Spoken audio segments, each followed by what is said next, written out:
si les banques centrales n'interviennent pas, c'est l'effondrement de la finance. D'un seul coup, par un coup de baguette magique, parce que la monnaie est magique au départ, elle peut l'être à la fin, on peut annuler 400 milliards de dettes. Et tu dis, mais est-ce que ce que je viens de faire là, tu vois, est-ce que c'est lié aux 60 000 ménages qui risquent de perdre leur emploi, tu vois? Et tu te poses des questions. Comment on peut faire le lien justement entre ce que, par exemple, moi je paye en tant que citoyen qui paye des impôts et ces banques centrales européennes et américaines, etc., qui font marcher la planche à billets virtuelle? C'est super dur, le lien. Il est super dur. J'entends pas beaucoup de gens le dire, hein. Moi, et je le dis depuis 3 ans, il est super dur le lien à faire entre les deux. Et c'est passionnant. Oui, il est passionnant. Le lien, il est passionnant, il est super dur à trouver. Alors, le lien qui est entre les deux, déjà, il ne faut pas croire à l'argent magique. Et quand Macron dit qu'il n'y a pas d'argent magique, en même temps, j'ai envie de lui dire, t'es un menteur. Il existe que pour la finance. Mais l'argent magique existe pour la finance, mais en réalité, il n'existe pas. Parce qu'on ne peut pas créer de l'argent et de la monnaie sans qu'il y ait une création de richesse derrière. Mais la croissance est atone, tout est un peu mort en ce moment. Et donc, quand on crée de l'argent, il y a quelqu'un qui perd. On tire sur la masse, en gros. On crée de l'argent alors qu'il n'y a pas de richesse créée en face. Mais où va cet argent-là? Alors, quand on regarde, c'est pour ça, moi, je suis quasiment un gilet jaune. Quand on voit, ma fille, elle se moque de moi, elle dit, tu peux pas être gilet jaune, tu roules en MG. Je dis, non, je suis gilet jaune. Donc, quand les fonctionnaires en gèlent leur salaire, ben, il est là le lien. Parce que quand on crée de la monnaie d'un côté qui appartient et qui va dans les marchés financiers, qui sert à gonfler le patrimoine de ses possédants, il y a quelqu'un qui va perdre. Et c'est marrant, c'est à plein d'endroits. On va commencer tout doucement. Quand il y a de l'argent qui est créé, il faut on peut faire de l'austérité. C'est-à-dire qu'il faut rendre la monnaie rare, il faut la détruire. Normalement, dans une économie normale, que je n'accepte pas moi personnellement, mais qui est fondée sur le crédit, on détruit la monnaie quand on rembourse. C'est vrai. Mais ils n'ont pas réussi à rembourser en 2008. Nous, on rembourse. Le gars qui ne paye pas son crédit immobilier, je pense qu'en 6 mois, il est dehors. Ah, on est tous là, on a peur. On a peur de pas. Mais eux, non. Eux, ils n'arrivaient pas à rembourser en 2008, en 2010. Personne n'y arrivait. Même les États, à un moment, qui ont sauvé la finance, ils se sont retrouvés attaqués par la finance. Ce qu'on appelle la crise de la dette souveraine. Et à un moment, même les États, ils suffoquaient. La Grèce, le Portugal, l'Espagne, l'Irlande. C'est-à-dire qu'ils ont été attaqués par ceux-là même qu'on a sauvés. Attaqués, c'est-à-dire? En fait, ils attaquent leur dette. C'est-à-dire que tous les États, en gros, ont sauvé leur banque, ont sauvé la finance, parce qu'elle allait s'effondrer. Mais eux, ils savent qu'ils ont été aidés. Ils spéculent contre leur État, ouais. Contre les États. Des États qui les ont aidés. Ouais. C'est pour et ça ils que font de l'argent sur... Beaucoup. C'est pour ça que moi, j'étais dégoûté à ce moment-là. Très dégoûté. Ah ouais. Ouais, moi c'était là je comprends. Avant je t'ai dit, moi je m'en foutais, hein, j'étais un petit trader, je voulais, je faisais pour moi c'était des maths, etc. Je faisais pas trop la connexion avec la vraie vie, tu vois. Ouais, c'était des maths, j'avais des clients, j'achetais, je vendais, etc. Mais après quand je commençais à dire un peu mûrir et comprendre un peu ce qui se passe et prendre de la hauteur, là je commençais à me poser vraiment des questions de morale, mais j'étais peut-être le seul. Hein. Personne. Tu sais, des fois, tu es dans un repas et tu demandes, mais est-ce que Dieu existe? T'es le mec le plus relou du repas. Là, tu dis à des gens, mais est-ce que ce qu'on fait est bien? À quoi ça sert? Voilà, tu leur mets le cafard, les gars. Là, ils changent tout de suite de sujet. Parce qu'ils ne se posent même pas la question. Alors, ils te diront toujours ce que j'entends à la télé. Des fois, j'ai envie de rentrer dedans la télé. Tous ces économistes-là qui sont du sérail, qui te disent... Mais non, c'est la liquidité, c'est le marché, l'efficience des marchés, la main du marché, etc. Quasiment un discours religieux, tu vois, pour que tu y crois. On n'y croit pas, moi j'y crois pas. Parce que j'ai vu de mes propres yeux, ceux qu'on a sauvés, et d'ailleurs les hedge funds allaient tous s'effondrer, etc. À ce moment-là, il y en a qui faisaient de l'oseille, mais énormément qui perdaient de l'argent.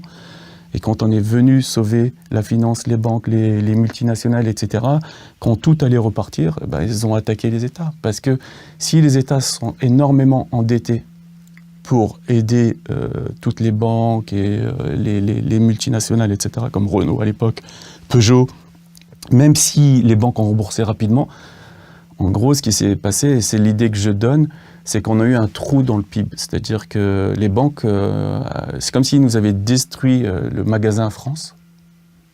OK ?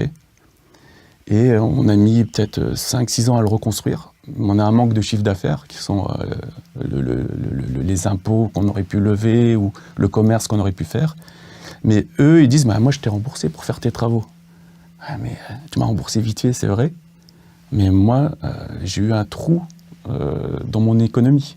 Et c'est un trou à peu près entre 6 et 700 milliards. Et les banques, les États sont mis à s'endetter. Et les gens, en fait, à un moment, ont des limites de risque. Ils ne peuvent pas prêter à un État jusqu'à l'infini si la monnaie commence à manquer. Donc ce qui s'est passé, les taux d'intérêt des États sont montés, surtout ceux des pays périphériques. Alors c'est les pays du Sud, tout ce qui est Portugal, Espagne, Italie, ont commencé à souffrir, eux, à avoir des taux qui sont montés à 6, 7, 8%. La Grèce était même à 2 chiffres, c'est monté même au plus haut à 20%, 20-25%. Et à ce moment-là, il a fallu agir. Et donc au niveau de la France, on l'a vécu un peu plus facilement que les Grecs.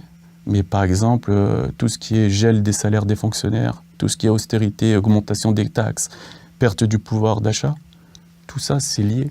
C'est lié à ces politiques d'austérité. Et c'est ce qui a fait sortir les Gilets jaunes. En fait, c'est drôle parce qu'on parle beaucoup de complotisme, populisme, etc. Moi, franchement, j'ai appris à être humble.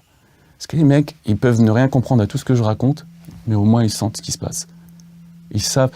ils sont sortis parce qu'on a augmenté la taxe d'essence de 5 centimes, mais c'est pas vrai. Ça, je pense, c'est la goutte d'eau. C'est que les gens, ils ressentent, en fait. Tu sais, ce qui se passe dans la finance, c'est à peu près ce qui se passe avec le Covid. On sait que la gestion du Covid n'est pas parfaite. On sait qu'ils ont fait énormément d'erreurs et à chaque fois, ils masquent leurs erreurs. On dit, on a fait des erreurs, on est nuls, on comprend rien. Mais comme vous, on va essayer de comprendre et de nous adapter à chaque fois. Non. C'est eux savent tout et nous, on sait rien. Et nous, on est des complotistes. Dans la finance, c'est pareil. Moi, je suis de l'intérieur, je comprends les mécanismes, mais je suis étonné que des gens arrivent à se plaindre du système et quasiment au bon moment, en fait. Et Gilets jaunes, c'est un peu l'expression de tout ce que je raconte là. Parce qu'eux l'ont vécu concrètement, tout ce que je raconte. Ils ont vraiment vu que petit à petit, la vie devenait un peu plus dure, quoi. C'est-à-dire qu'on doit donner plus de notre temps à payer des taxes et des impôts. Et il y a un petit ras-le-bol. Et tout ça pour avoir moins de services publics. Et à quoi ça sert tout ça, en fait? Ça sert à créer de la rareté de la monnaie.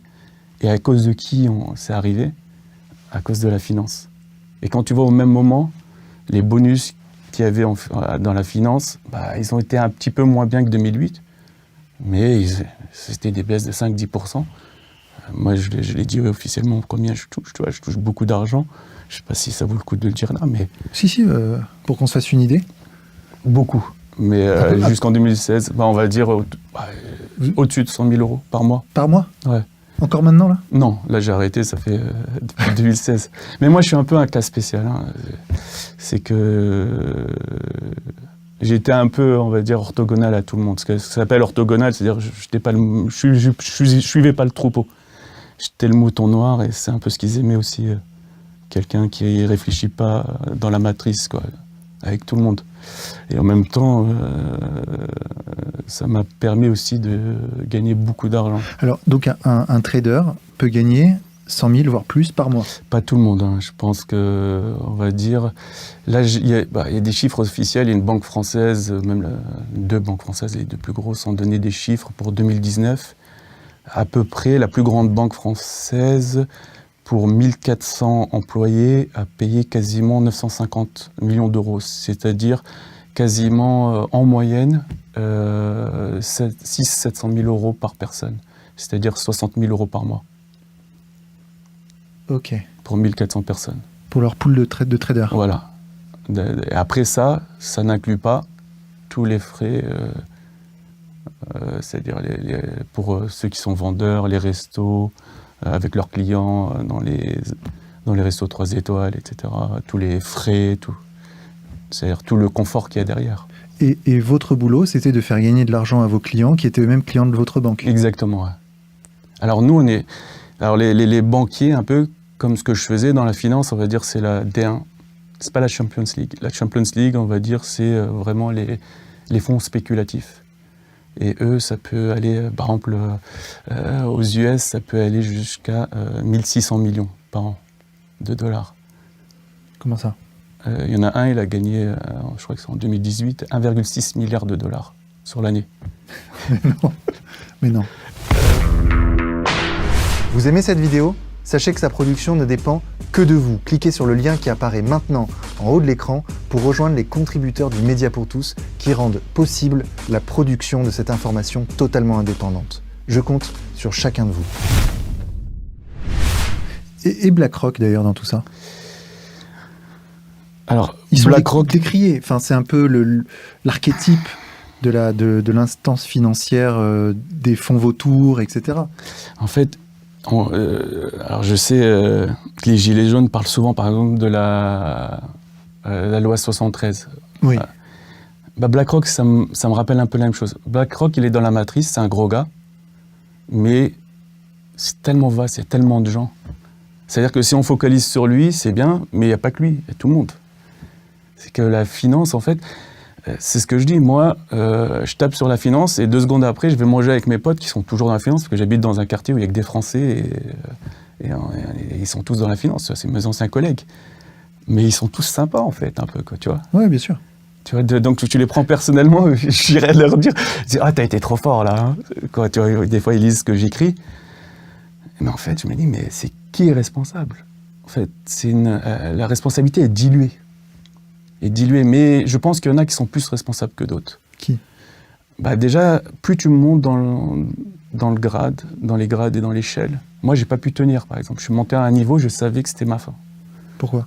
Parce que je suis monté d'un niveau où j'étais responsable d'une petite équipe à un niveau où on m'a dit, tu vas un peu participer à ce qu'on appelle le board de la salle de marché, et donc le comité.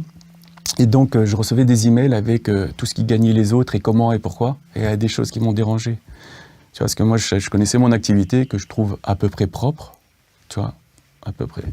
Il y a d'autres activités que je trouve moins propres, tu vois. Genre vous spéculiez sur quoi? Non, nous, on ne spécule pas vraiment, en fait. Nous, moi, je suis ce qu'on appelle un desk de flow. C'est du flux, c'est-à-dire qu'on a des clients. C'est eux les spéculateurs. Tu peux dire, si tu veux aller loin, qu'on fait du recel de spéculation. Voilà. C'est-à-dire que nous, on aide, au nom de la banque, on aide d'autres gens qui spéculent ou pas, on n'en sait rien. C'est-à-dire que, est-ce qu'ils couvrent des positions qu'ils ont ou est-ce qu'ils sont plutôt agressifs et ils font des paris. Et en fait, on va dire, c'est moite-moite, quoi. Et ce qui vous a pas plu dans ce qu'on vous demandait de faire, c'était quoi? Alors, moi, ce qui me plaît pas, moi, dans ce que je faisais, c'était trop virtuel, tu vois. C'est trop... c'est passionnant mathématiquement, mais une fois que tu as passé ce stade, tu vois, quand tu as 23, 24 ans et que tu commences à avoir 30 ans, tu commences à avoir une gamine ou deux, tu essaies d'avoir plus de conscience, mais tu es un extraterrestre, tu es tout seul. Tu as même du mal à parler. Une fois, on avait des discussions, mais pourquoi tu te prends la tête, etc. Moi, quand j'ai démissionné, quand j'ai demandé à démissionner, c'était quasiment un choc, parce que je gagnais beaucoup d'argent à faire pas grand-chose, en gros. Comme je t'ai dit, j'étais le mouton noir. J'allais en basket au boulot. Je regardais ce que faisaient mes gars. J'allais boire mon café, ça durait 1 heure. Je revenais, je regardais ce qu'ils faisaient. J'avais un peu un boulot de prince, tu vois, à l'intérieur de la banque. Mais avec énormément d'expérience et de vista, tu vois. Mais je ne pouvais plus à la fin. J'avais beau donner ce qu'on appelle aux charités, aux organisations caritatives, etc. Pour un peu... à un moment, tu bloques, tu dis non, j'arrive plus, tu supportes plus rien. Et il y en a qui font des boulots beaucoup plus graves que les miens, on va dire, dans le sens où ils spéculent, et c'est vraiment, ils font ils peuvent faire même du mal à quelques actions, tu vois. Comme quoi, par exemple? Moi, je donne l'exemple, alors c'était il y a longtemps. Ah oui, plein de fois. Mais je peux pas dire les derniers, parce que la banque avec qui j'étais dernièrement, j'aurais promis... c'est pas que j'ai promis, donc il a fallu que... Je peux rien dire en gros, mais Un jour, j'étais devant, j'avais hérité d'un énorme trade que j'avais gagné sur Alcatel. Donc il y a quelqu'un qui se couvrait ou je sais pas ce qu'il faisait, il spicule, lui. Ça me regarde pas à ce moment-là. Donc moi, j'ai hérité de ce gros trade qui faisait pas mal d'argent, mais j'étais très très gros sur Alcatel. Et en gros, j'étais tellement gros que je faisais au nom de la Société Générale pour le compte du client, mais qui lui, il est plus... Tu vois, lui, il a sa partie à lui. Maintenant, c'est à moi, Société Générale, je suis responsable de ma partie et de ce qu'on appelle couvrir. Ben, par moment, tu couvres tellement fort une action que tu la fais baisser. Et moi, donc, ça, je l'ai bien couverte aujourd'hui, j'étais très content. Et là, je vois, je me rappelle plus du chiffre, mais un énorme chiffre, genre 60 000 postes en risque chez Alcatel, etc. Le stock fait que de baisser. Je me dis, mais est-ce que c'est lié, en fait, cette news, à ce que je suis en train de faire ou pas? Et ça peut être lié, parce que, tu vois, quand il y a des mouvements baissiers sur un stock qui sont accentués par des produits dérivés, d'une certaine façon, c'est un peu lié, tu vois. Et tu dis, mais est-ce que ce que je viens de faire là, qui est juste une couverture de ce que je te disais tout à l'heure d'un risque mathématique, tu vois, est-ce que c'est lié aux 60 000 ménages qui risquent de perdre leur emploi, tu vois? Et tu te poses des questions. Après, tu poses la question au gars, personne ne te répond. C'est pas ton rôle, en gros. Toi, il te sort tout le temps la même phrase. Toi, tu es apporteur de liquidité, tu es là pour être l'huile dans le moteur du système. Ah, t'entends ça, et tu dis OK. Et tu passes à autre chose. Mais c'est ce que je te dis, après, de plus en plus, tu te poses des questions, en fait. Et personne ne se les pose, ces questions. Et on a du mal à comprendre. Moi, j'ai vraiment tout bien compris le jour où j'ai eu le temps de comprendre. C'est-à-dire le jour où j'ai arrêté. Parce qu'avant, c'était que des intuitions. Et après, tu vois, là, je dis, waouh. C'est toujours les mêmes mécanismes.